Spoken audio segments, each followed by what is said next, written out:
Bueno, pues como bien le dijo la doctora, el tema a tratar es neumonitis por hipersensibilidad. Es un tema muy extenso que ha tomado importancia en los últimos años.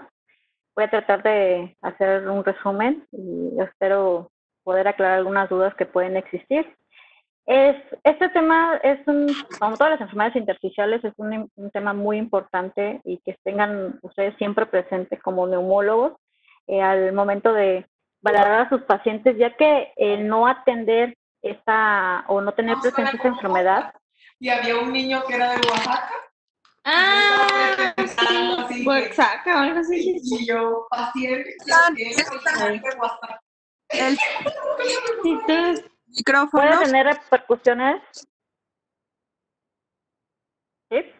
Bueno, puede tener, el no tener claro, no tener presente cuando exploramos a un paciente, puede tener repercusiones en el paciente mismo, a desarrollar fibrosis, y obviamente repercusiones en nuestro servicio de salud por la atención que conlleva ese tipo de pacientes.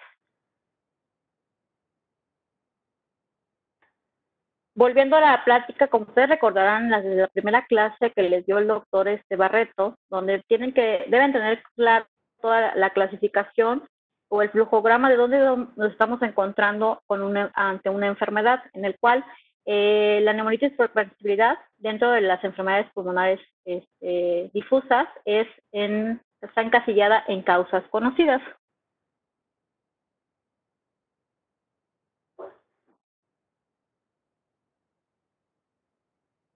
Bueno, ¿por qué les puse esta enfermedad? Tiene muchas caras y fenotipos y es lo que hace que su reconocimiento y diferenciación de otras enfermedades pulmonares intersticiales pueda ser difícil, principalmente en las fases fibróticas, y puede confundirse incluso con la fibrosis pulmonar idiopática cuando no estamos acostumbrados a poder ver tomografías o explorar al paciente. Entonces, lo que hace que en la práctica clínica va a ser, a veces nos vamos a encontrar ante el reto de poder caracterizarla o poder hacer una diferenciación entre una neumonitis por hipersensibilidad etapa crónica y aquellas de una fibrosis pulmonar idiopática.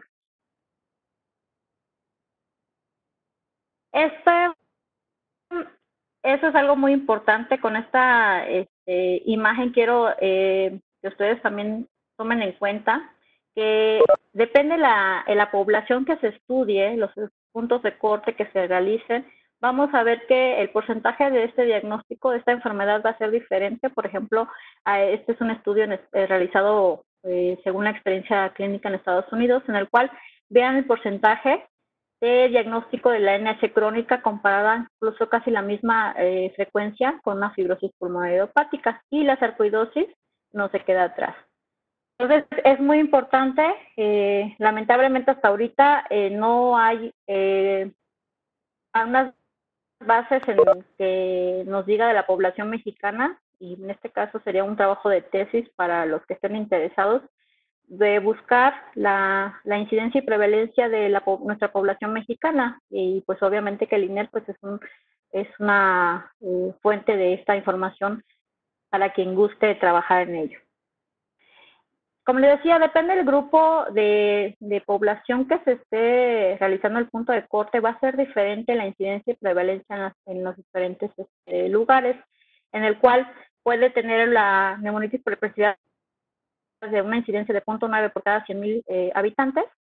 Por ejemplo, el pulmón de cuidadores puede tener una prevalencia de 10 a 200 por cada 100,000 habitantes, dependiendo del el estudio en el cual se estudia a la población. Como ven, los quise representar en esta gráfica. La definición. Bueno, la definición y clasificación es aún un debate.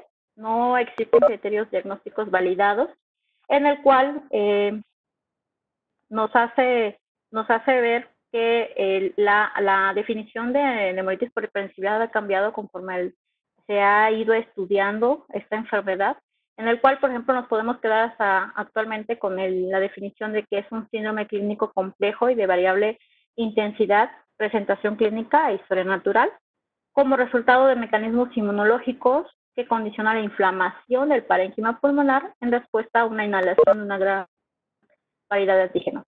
Esta enfermedad debe de cumplir prácticamente cuatro características en el cual para que se pueda presentar debe haber presencia de antígenos inhalados, va a haber una sensibilización a esa presencia de antígenos, pero aquí es donde va el punto de corte, la diferencia entre los pacientes que desarrollan esta enfermedad, que produce una hipersensibilidad, y va a ser lo que hace que se exprese esta enfermedad. Entonces debe de cumplir esos criterios. Muchas personas podemos estar expuestos a antígenos inhalados, podemos estar sensibilizados, pero no por eso conlleva la presencia o el desarrollo de esta enfermedad. Con base existe multitud de antígenos, más de 200 antígenos que se han estudiado, que va a originar esta enfermedad, la neumonitis por hipersensibilidad. Cada enfermedad va a adoptar el nombre de la actividad que causa la exposición. No es no es así como que que se aprenden cada una de la enfermedad dependiendo del antígeno, pero sí es muy importante que lo tengan muy, muy presente porque esta lista va creciendo día con día, conforme hacen estudios. Entonces, en esta tabla es uno de los consensos sobre que hablan sobre la enfermedad, que sirven esto va a servir para que se hagan una idea de la gran cantidad de antígenos que corresponden a la enfermedad que forman parte de la neumonitis por hipersensibilidad. La clasificación tradicionalmente se dividía en aguda, subaguda y crónica, pero esta clasificación está basada en síntomas y imágenes realizadas o tomadas en una radiografía de tórax. Tomamos en cuenta que fue escrita hace más de 30 años esta clasificación, y en la práctica clínica puede ser difícil de certificar especialmente la forma subaguda. Hasta el 2017 existe una propuesta por la doctora Basakova, en el cual ya pongamos un poco más sencillo, esta clasificación no solamente la divide en dos, aguda y crónica. ¿En qué se basa esta clasificación? En el tiempo de la duración de los síntomas, que son menos de 6 meses, o sea, 24 semanas, y más de 24 semanas. Esta, pues, es una de las preguntas de examen de consejo, chicos. También toman en cuenta aspecto clínico, radiológico, pero pues, imágenes por TACA y el patrón histológico, donde cada una tiene sus características muy específicas, en el cual, por ejemplo, en la NIH, en aspecto clínico, pues va a ser una enfermedad reversible, que si se deja de exponer el agente causal, va a revertir completamente o puede revertir completamente. El patrón radiológico, en la tomografía, vamos a encontrar un patrón micronodular centrolobular difuso, opacidades sin video deslustrado y predominantemente en lóbulos superiores y medios. Eso es muy importante que lo tengan en cuenta por la diferencia entre otras enfermedades como la sarcoidosis, que vamos a ver en la siguiente clase. El patrón histológico vamos a encontrar principalmente lo que son los granulomas mal definidos, poco formados. Podemos ver bronquiolitis y un filtrado linfoplasmocítico mononuclear. Es como lo característico de esta enfermedad a nivel histológico. En la NH crónica, deben tomar en cuenta la duración de los síntomas del paciente. Aquí nos vemos ante el problema o la dificultad de que puede ser potencialmente reversible, pero si no se aleja el agente exposicional, pues hay riesgo de progresión. Entonces, ahí es cuando entramos en problemas y nos podemos confundir a niveles de tanto, aunque tengamos el patrón radiológico de la NH crónica, nos da unas características que lo va a diferenciar de la fibrosis pulmonar idiopática. Ustedes van a ver en la práctica diaria que no es tan fácil. Yo lo estoy viendo ahorita que estamos revisando tomografías con la doctora Mayra, que esto es lo típico, lo que tienen que aprender. Vamos a ver fibrosis, el lóbulo superior, predominantemente lóbulos superiores y medios. Puede haber fibrosis peribroncovascular, puede haber presencia de penalización, hay mosaicismo, atrapamiento aéreo, seguimos viendo los nódulos centrolobulares y hay una relativa preservación de las bases. Entonces, pero como les decía, esto es lo típico. Vamos a ver ocasiones en las cuales podemos ver un patrón de NH crónica junto con una anemia, incluso confundirnos o pensar en un patrón new. Entonces, tienen que aprender primero en este caso, esta clasificación que existe o esta presentación o clasificación que existe desde el 2017 es lo importante que tienen que aprender actualmente, y conforme vaya existiendo más estudios, pues tal vez esto puede cambiar. Es una forma práctica de poder estudiar al paciente de NH solamente en 2 grupos. El cuadro clínico, como verán, o sea, ¿qué paciente intersticial no va a llegar con disnea y tos? En más del 90% en nuestra práctica clínica, lo cual pues no es algo como que nos va a dar la pauta desde el inicio de que es una neumonitis por sensibilidad, pero sí, por ejemplo, si ustedes recordarán nuevamente las clases anteriores, en el cual les decían que las patologías principales que pueden desarrollar o presentar acropaquias, que son la NH crónica, la fibrosis pulmonar idiopática y enfermedades cardiológicas. Entonces, presencia de acropaquias puede ser un diagnóstico o tener presente siempre, se les debe prender el foquito rojo de que puede ser una neumonitis por hipersensibilidad. Como les decía, esto sería lo más bonito o lo más fácil poder ver un paciente en una tomografía de alta resolución, una fase inspiratoria, en el cual vemos nódulos centrolobulares mal definidos, vemos no hay afección o deformidad de la estructura del parénquima pulmonar. Vamos a ver a mayor afección. En la fase aguda puede ser afección generalizada, pero predominio en lóbulos superiores y medios. Y lo que es la atenuación en mosaico. Esta atenuación en mosaico, viendo la fase expiratoria, para eso nos sirve, nos hace ver, volver a corroborar ese patrón. Ahí vemos atrapamiento aéreo y seguimos viendo los nódulos mal definidos. Pero siempre lóbulos superiores y lóbulo medio. Es importante que tomen en cuenta los nódulos centrolobulillares, dependiendo la distribución, es conforme toma ese nombre.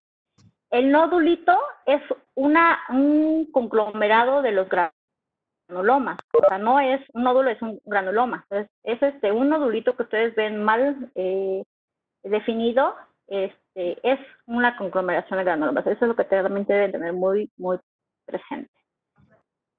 En las fases fibróticas, en las cuales si no vemos, no atendemos o identificamos el antígeno exposicional, pues nos va a tocar ver a pacientes en esta fase, en la cual pues vemos ya alteración de la estructura parenquimatosa, podemos ya ver datos de fibrosis, pero sigue respetando, podemos ver lo que es la atenuación en mosaico, que es como también las cosas características que puede verse en la fase fibrótica, y también seguimos viendo la afección en lóbulos superiores y medios.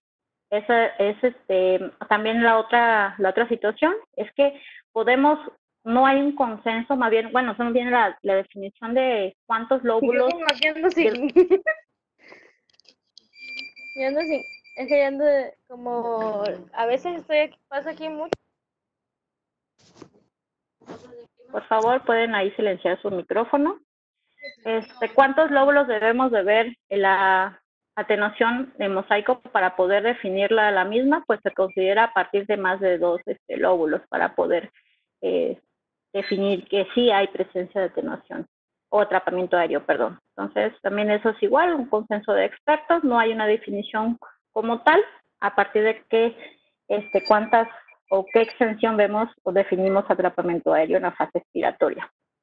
Esa es una imagen de un paciente con una NH crónica, en el cual seguimos viendo lo que es la atenuación en mosaico y, lamentablemente, un paciente que ya llega con banalización, en el cual la enfermedad nos habla de una enfermedad ya progresiva, pues, y desgraciadamente irreversible. Tenemos igual, hay que diferenciar o documentar por medio de la CACAR bronquiectasias o bronquioloctasias en los pacientes. ¿Para qué nos ayuda atacar la anesia crónica principalmente? Como ustedes vieron, la distribución principalmente puede ser en lóbulos superiores o medios. En la fase aguda puede ser difuso, puede haber tanto en la aguda como en la crónica atenuación en mosaico y aterrapamiento aéreo, si es la fase inspiratoria expiratoria, dependiendo de lo que estemos viendo. Sigue viendo los nódulos centrolobulares mal definidos, que es muy importante, eso lo podemos ver en atacar. Para eso es lo importante pedir un atacar y no una tomografía simple. Puede haber lesiones quísticas, podemos tener también vídeo ilustrado y dependiendo del porcentaje, podemos ver micro o macroquistes, en los cuales también debemos de descartar una anil. Podemos ver, el atacar nos ayuda a diferenciar bronquiectasias por tracción, que son más frecuentes en zonas de vídeo ilustrado. La atacada, pues es importante utilizarlo en el abordaje de estos pacientes porque tiene una alta especificidad del 88 al 92%, aunque tiene una baja sensibilidad, 40% en ocasiones, que va a ser indistinguible que hacer la diferencia entre otras enfermedades intersticiales. Actualmente existen nuevas técnicas tomográficas en el cual nos da, como el programa del Caliper, en el cual nos va a dar una medida de forma automatizada del grado de fibrosis. Hay muchos programas que nos ayudan. Se salió la... ¿Siguen viendo mi pantalla, perdón? No, ya no te vemos, Alicia. A ver.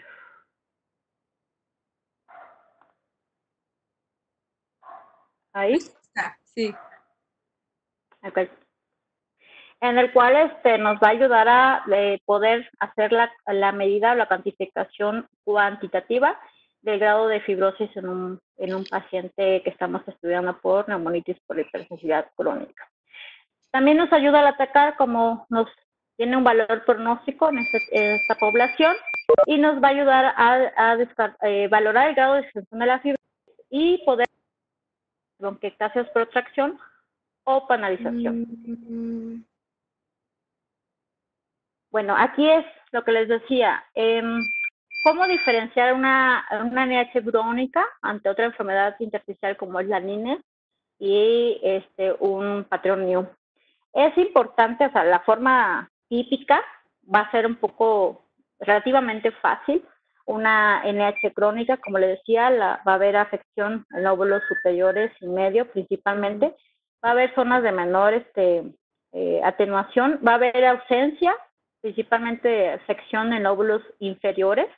Y pues la presencia de los nódulos centrolobulares mal definidos. Eso es la NH crónica. En la NINE, pues vemos que puede haber la ausencia de panalización, va a haber un relativo respeto subpleural, que como ustedes ya vieron en clases anteriores, no se cumple el 100% en todas en esta enfermedad, en este aspecto del patrón NINE, pero es como de las características más importantes, el respeto al subpleural que existe.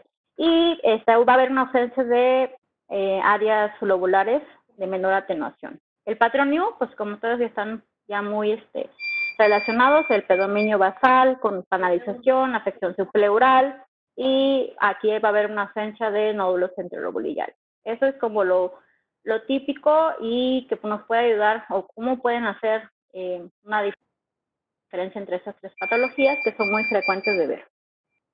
Bueno, este es igual de la propuesta del artículo de Basakova desde el 2017, en el cual es muy importante, y eso es creo que lo más importante independientemente de los apoyos diagnósticos que podamos tener, es hacer una muy buena historia clínica. Porque si nosotros no interrogamos de forma amplia al paciente, desde la ocupación, agentes exposicionales que puedan desarrollar o puede ser el desencadenante de esta enfermedad, se nos van a ir estos diagnósticos. Entonces, es importante tener un cuestionario. Tengo entendido que se había propuesto desde cuando estaba el doctor Barreto, un cuestionario para implementarlo en la consulta externa. Puede ser a veces quitarnos mucho tiempo, pero esa va a ser la diferencia entre darle un diagnóstico y un abordaje de forma adecuada al paciente. Si esto no lo hacemos de forma correcta, se nos van a ir estas pacientes. Entonces, hay que buscar la forma de que tengamos en poco tiempo, obviamente que por el tiempo que nos dan para la consulta, debe ser algo muy estructurado, en el cual pues debemos de interrogar lo más rápido, pero conciso al paciente. Entonces, incluso se plantea, hay estudios en los cuales dicen, pues podemos pedir al paciente que nos mande fotografías de su casa, desde el techo, las paredes, qué tiene alrededor de su casa. Todo es muy importante para poder ayudarnos en nuestra historia clínica y poder identificar a la gente para poder ayudar a este paciente. Bueno, apoyos diagnósticos, ya después hicimos una buena historia clínica, tenemos la sospecha de no neumonitis por hipersensibilidad. Las precipitenas, ¿qué son las precipitenas? Pues nada más la presencia de anticuerpos inmunoglobulinas IgG específico frente a un antígeno desencadenante. Esta presencia de precipitinas no necesariamente va a demostrar una enfermedad, simplemente va a demostrar que hay presencia de anticuerpos, pero nada más. Entonces, ¿por qué? En el 2012 se hizo un estudio en el cual se determinó, se encontró como resultados que en el 30 al 60% de granjeros sanos que están expuestos a un antígeno van a producir anticuerpos IgG, pero no necesariamente estamos hablando que van a desarrollar una enfermedad. Entonces, las precipitinas pueden ser una ayuda diagnóstica, sí, pero pues no hay así como que un consenso que digamos que es indispensable en el abordaje de esta enfermedad como tal. ¿Debemos tenerlo presente? Sí. Y es importante saber que existen y, por ejemplo, en el INER lo utilizan. Hay otras instituciones en las cuales pues no contamos con estos estudios.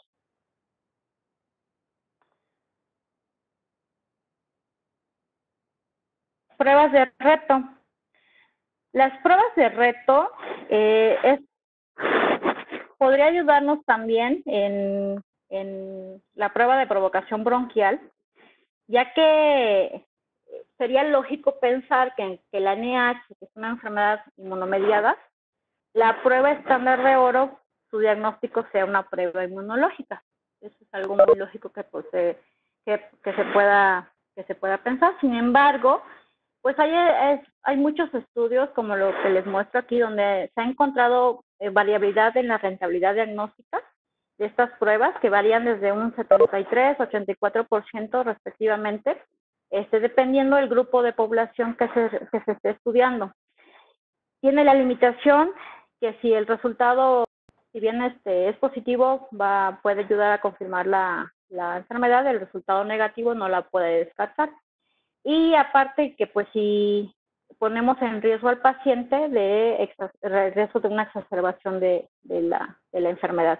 Y aparte pues no son pruebas estandarizadas, no hay un consenso en el cual nos diga ahorita cómo realizar este estudio. Entonces pues existe, debemos tenerlo presente, pero no es nuestro gol estándar para poder diagnosticar la NH. La tomografía, como les explicé anteriormente, la alta especificidad del atacar nos ayuda, una atacar realizada y revisada nos ayuda mucho a poder ayudar a hacer el diagnóstico de una NH tanto aguda como crónica. Entonces es un estudio muy importante en el abordaje, junto con la historia clínica. El lavado. El lavado,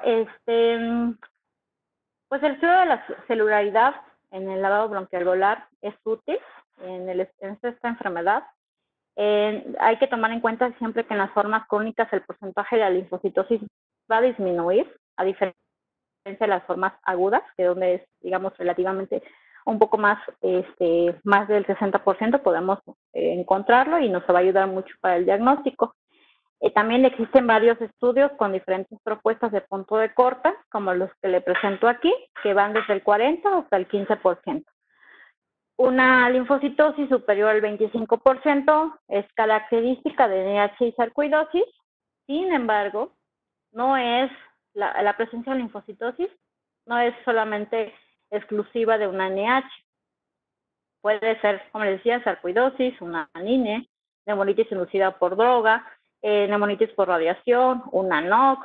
Entonces, este cuadro también es otra de las preguntas de exámenes, todas las enfermedades que porcentaje encontramos en qué celular, qué tipo de células y el porcentaje en lavado bronquialveolar. Entonces, pregunta del examen de consejo.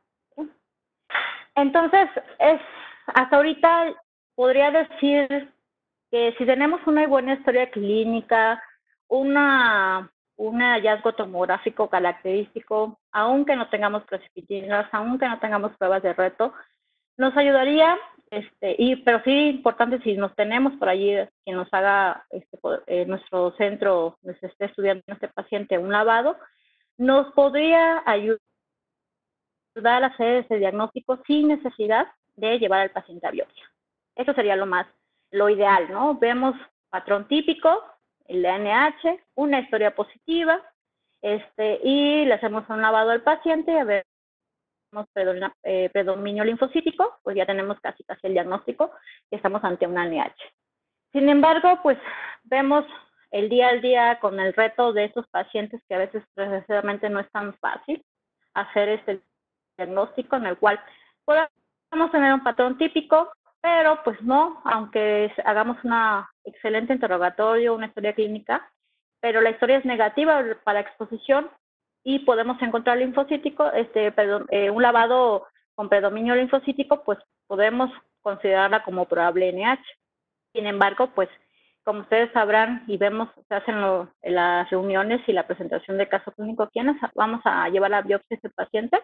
Para poder que nos ayude a hacer el diagnóstico final, el patólogo con su experiencia, como el que tenemos el doctor Gaxiola en el INER, nos va a ayudar muchísimo con los hallazgos histopatológicos en poder hacer una definición,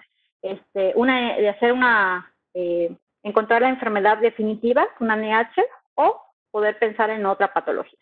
Entonces, todo esto no es como muy importante, sí, no se lo deben aprender de memoria, sí lo deben tener muy, muy presente, qué es lo que nos hace hacer la diferencia entre una probable, una posible, y pensar en otra patología totalmente de una NH, lo deben tener presente, porque por lo menos entre probable y posible, puede ser pregunta de examen, consejo para los chicos de cuarto año. Bueno, entonces, el tratamiento. Pareciera súper fácil decir, bueno, si esta enfermedad se debe a la exposición de un antígeno, es muy lógico pensar que evitar la exposición a este antígeno o el retiro de esta exposición, pues es lo que va a ayudar a la cura de este paciente. Sin embargo, pues hasta un 60% en estudios se han encontrado que más bien esta enfermedad no se puede encontrar este antígeno y pues la enfermedad puede avanzar.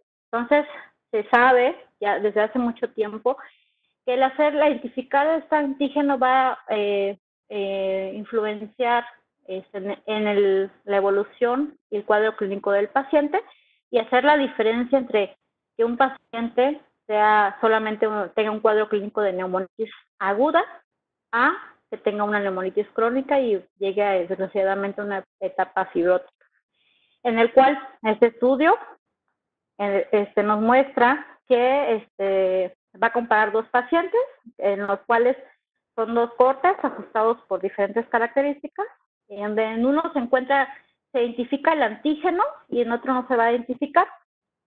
Cada escaloncito es un paciente muerto, en el cual el punto de corte, la sobrevivencia del 50%, vemos que la población que no se identifica el antígeno exposicional, la sobrevida es más o menos de 50% de 8 o 10 años, a diferencia de los pacientes que se identifican. Entonces, que puede ser hasta 18 o hasta 20 años. Entonces, ahí la importancia de que debemos nuevamente, es muy, muy importante volver al origen de una buena historia clínica. Los esteroides, ¿qué tanta importancia tienen los esteroides en esta enfermedad? Este es un estudio en el cual se estudió a la población, a 20 pacientes se les dio prednisona se le hizo una dosis inicial de 40 miligramos, se le fue reduciendo a partir de seguimiento de 4 semanas, y al otro grupo se le dio 16 pacientes, grupo placebo. Vemos aquí en el cual el tratamiento fue de 4 semanas, más o menos por aquí, pero el seguimiento se hizo a 12 meses, en el cual pues, podemos ver que realmente la diferencia entre la FEB6 y FEB1, no vemos al inicio tal vez sí una diferencia, un despegue de este grupo de tanto los que recibieron esteroides como los que recibieron placebo. Hubo una diferencia entre la FEB6 y la FEB1. Igual en la DELCO, pero aquí llama la atención que al seguimiento a 12 meses, pues prácticamente se va igualando estos dos grupos, aún recibiendo o no recibiendo tratamientos de prednisona. Entonces, ¿qué nos hace ver? Pues podríamos pensar que si es necesario darle esteroides a todos los pacientes que veamos con una NIH aguda, o simplemente con retirar el antígeno exposicional es más que suficiente. Eso pues dependiendo la expertise del médico que revise este paciente, pues vemos que es fácil pensar de que si el paciente identificamos el antígeno, lo retiramos, pero tiene síntomas, podemos darle un ciclo corto de 3, 4 meses de esteroides y vemos la evolución. Entonces, Alice, ahí eso es algo, ¿sí?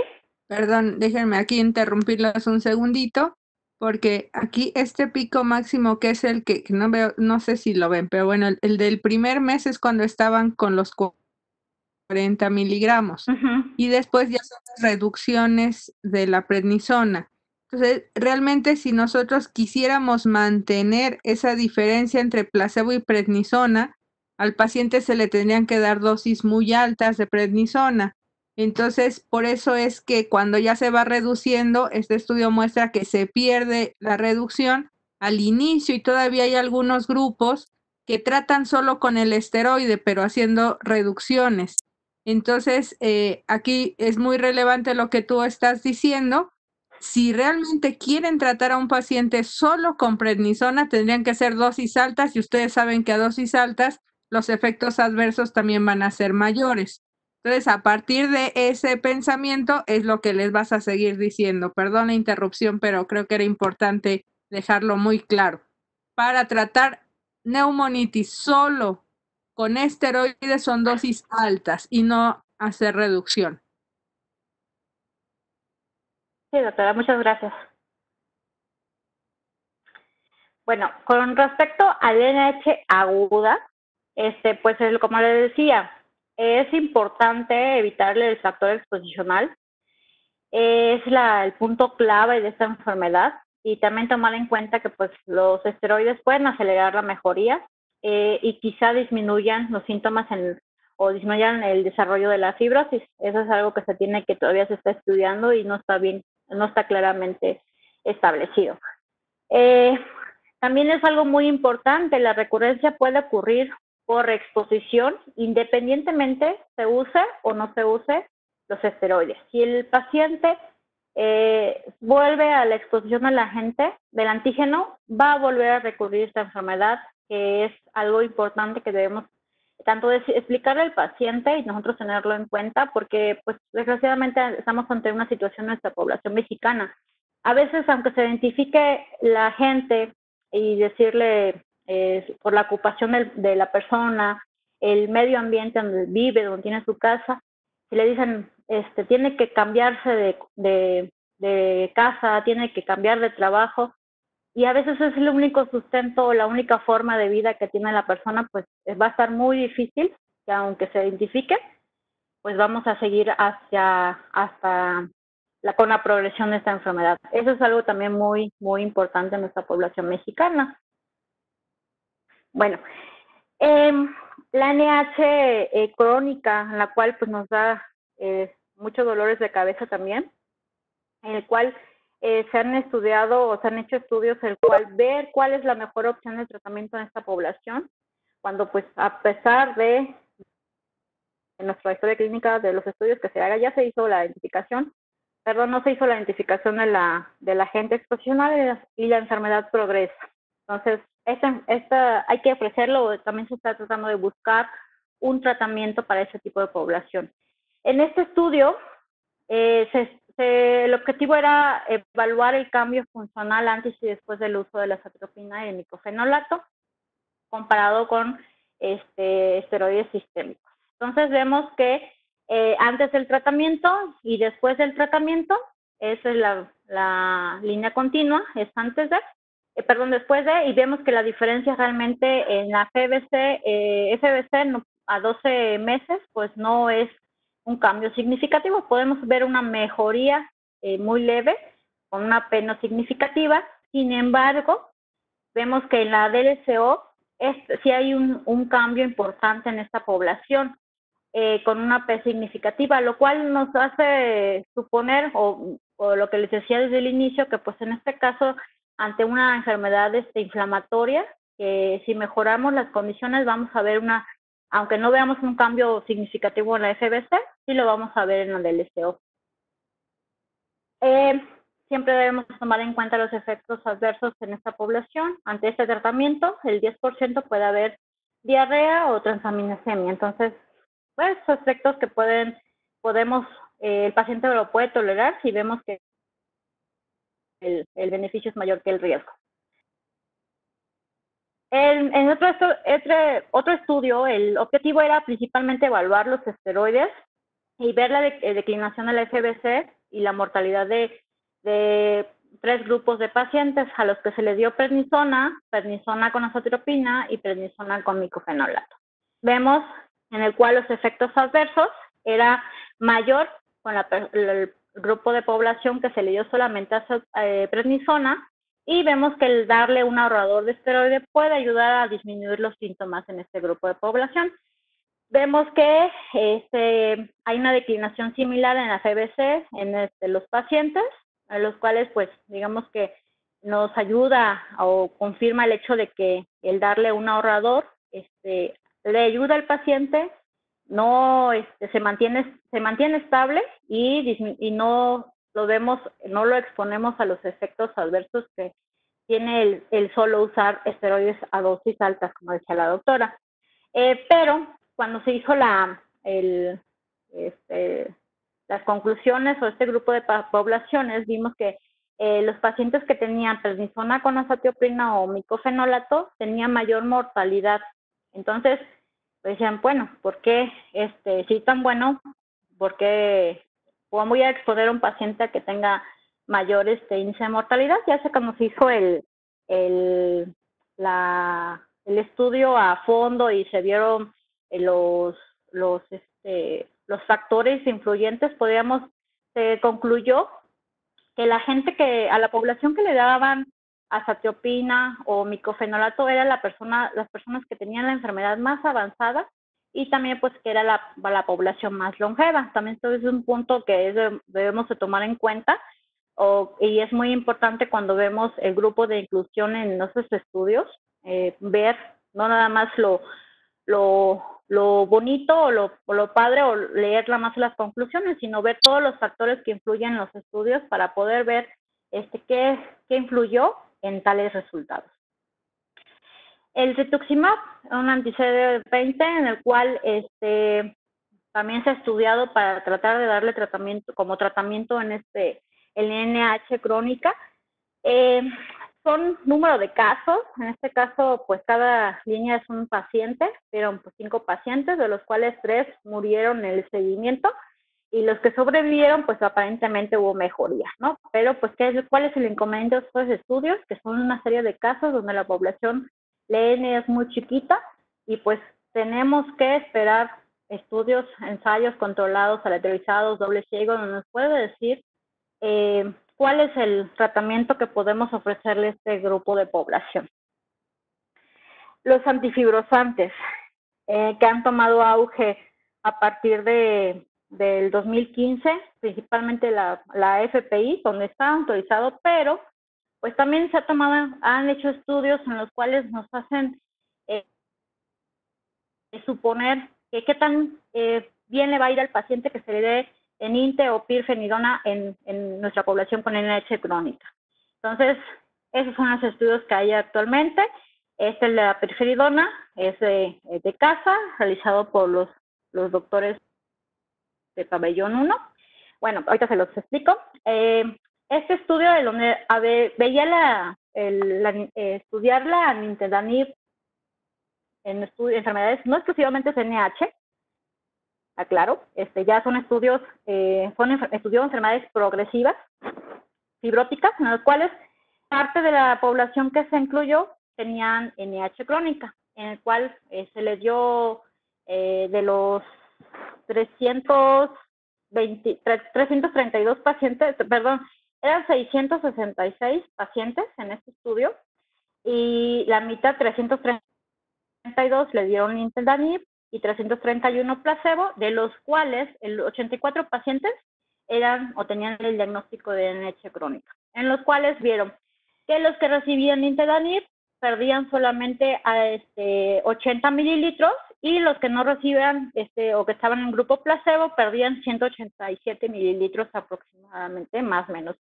14.8. Entonces, pues esto aquí nos hace ver que pues el NINTE podría ayudar, pero pues no es algo totalmente que se pueda definir como un tratamiento estándar. Ese es el estudio de casa que les decía, donde estudiaba la pirfenidona. Este sí fue pacientes con diagnóstico de NH crónica, en los cuales inicialmente se incluyeron, eran 9 pacientes que le habían dado, el primer grupo eran pacientes que recibían prednisona más azatioprina, y el segundo grupo eran que recibían prednisona, azatioprina y pirfenidona, en los cuales inicialmente el grupo 1 eran 9 pacientes, el grupo 2 eran 13, se fueron perdiendo en transcurso del estudio, en seguimiento a 12 meses, terminando siendo 8 pacientes y 11 pacientes respectivamente, en el cual pues vemos que no hay un cambio significativo, podríamos decir, entre los dos grupos. Sin embargo, lo rescatable de esto es de que la enfermedad se mantiene estable. Entonces es algo también muy importante, que si bien sabemos que estas enfermedades fibrosantes es totalmente irreversible, podemos ayudar en evitar la progresión de esta enfermedad y obviamente la calidad de vida del paciente. Como cual también el cuestionario St. George se ocupó para valorar a esos pacientes, en lo cual tiene una P significativa, en los cuales pues la calidad de vida mejoró, principalmente los pacientes que recibieron estos 3 grupos de medicamentos. Trasplante de pulmón, desgraciadamente no se hace en nuestro país.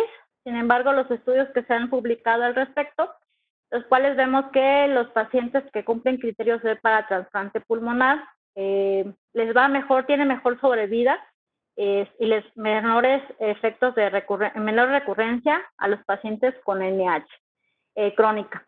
Hay que tomar en cuenta también el grupo de edad, la NH crónica. Obviamente estamos ante un grupo de pacientes más jóvenes que un paciente con un diagnóstico de FP, pero pues al final de cuentas, ojalá que no es lo que hay que evitar que lleguen nuestros pacientes a esta etapa. Las conclusiones, principalmente, ¿qué es lo más importante que considero que era de esta plática? Que la piedra angular diagnóstica y manejo es la detección del antígeno. ¿Sí? Entonces, y en un 50-60% según los estudios que ustedes lean, no va a ser posible esto. ¿Por qué? Pues tal vez por la falta de una buena historia clínica, pero pues hay que implementar o buscar la forma de que desde a partir de ese punto tengamos más formas de ayuda en nuestro consultorio día con día cuando revisemos o valoremos estos pacientes. Hay propuestas diagnósticas que se necesitan confirmar en estudios futuros. No está dicho todo en NH crónica. El pronóstico es variable y en algunos casos lamentablemente va a terminar en la progresión de esta enfermedad, incluso similar a la fibrosis pulmonar idiopática. En ocasiones, pues el desafío diagnóstico es que esta enfermedad se puede mimetizar con otras enfermedades intersticiales. No es el cuadro, nos vamos a enfrentar en la práctica diaria, que en la misma tomografía podemos ver varios patrones que nos pasan sugerir varias enfermedades a la vez. Entonces ahí a veces no es tan fácil hacer un diagnóstico solamente por tomografía. Es un apoyo diagnóstico, pero no nos va a definir o dar el diagnóstico final. Y pues que actualmente no hay tratamientos eficaces que han demostrado, lamentablemente, y pues que evitan la progresión de esta enfermedad. Y pues en el desenlace final de los pacientes, pues puede ser el mismo pronóstico de los pacientes con FPI. Es lo que hay que evitar. Es una enfermedad que tiene mucho campo de investigación, y pues ojalá que se pueda progresar más en corto tiempo sobre esta enfermedad y podemos ofrecerle algo mejor al paciente. Entonces, Muy bien, doctora Alicia, muchas gracias. Me abres tu cámara si estás en condiciones.